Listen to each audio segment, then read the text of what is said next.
You know, quite frankly, Governor Jindal and the legislators got it wrong. Hi, I'm Steve Monahan. I'm President of the Louisiana Federation of Teachers. And I'm sure everyone's aware that on April 8th, the Louisiana legislature goes into session. Already there's been 900 bills filed. Now, 900 bills have been filed in the context of one big issue that the session has to deal with, and that's the Louisiana budget. So what can get lost in all of this process is the fact that while billions of dollars have to be decided upon on what's going to be cut, what's going to be funded, the issues from the 2012 session are going to be front and center also. And I'm hoping every educator knows what I'm talking about when I speak of the issues of the 2012 session.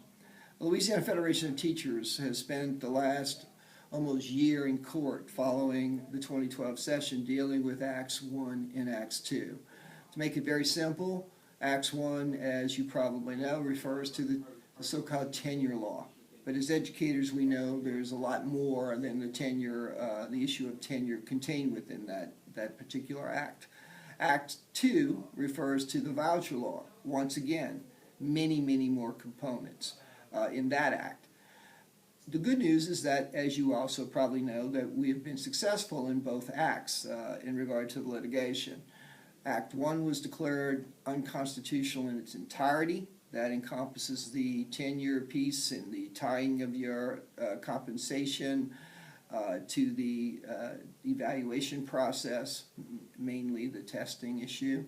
Also the issue of how we RIF and whether your experience counts or doesn't count, your service to your school district, in regard to the possibility that there will be a reduction in force.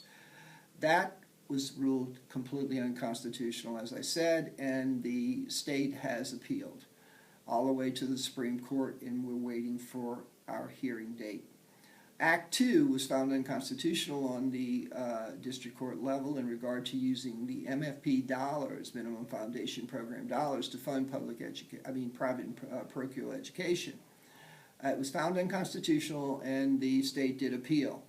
About 10 days ago, we had oral arguments before the Louisiana Supreme Court. We're currently waiting for a decision from the justices dealing with that unconstitutional ruling. Now here's the threatening news. The governor has decided to take both those acts, divide the bills that were contained within them, and has resubmitted them for review and for passage this session. We have had friendly legislators attempt to repair the worst elements of Acts 1 and 2. Those were also on the schedule of to be heard, and you'll get more from the Red River United in regard to the specifics of those bills.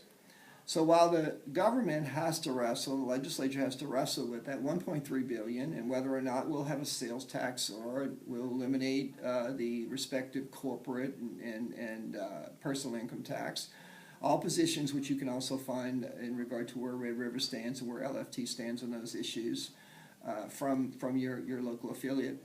While we're doing that, we're also going to have a battle again on the same issues of 2012.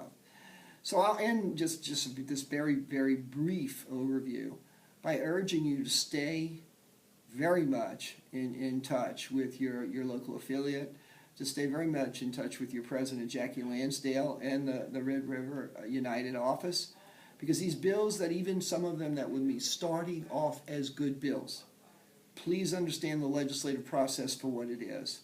Any bill, whether it starts off really bad or if it starts off really good, can be turned into something else during the process. So look for alerts, be ready to contact your legislators, be ready to pick up the phone, to send an email, or if necessary, come to Baton Rouge. We're not looking to disrupt the school day, we're not asking individuals to waste time. But if we want to preserve public education, and I know we all do, if we believe in what we do and how important it is, we're going to have to take a serious stand. I'll end with this. A bill that's very disturbing if to anyone who watches national news, has been filed by Representative Seabog. Representative Seabog has filed HB 552, which basically puts in everyone's mind, or I'll start by saying should put in everyone's mind, pictures of the national news of Michigan and Wisconsin, of capitals where thousands of people are standing and saying, please stop this, what's happening here, and not to build any more drama.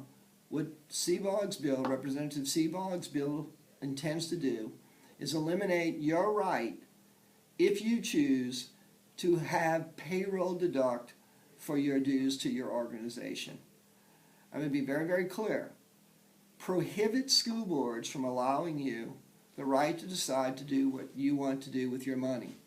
Now, I take it as a very offensive act.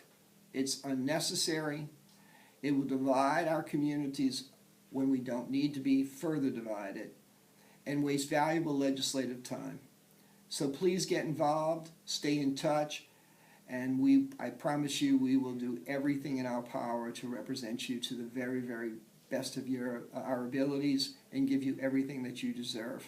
Thank you. Right. If there was ever a time to put aside whatever your reservations are, be brave now. Be brave.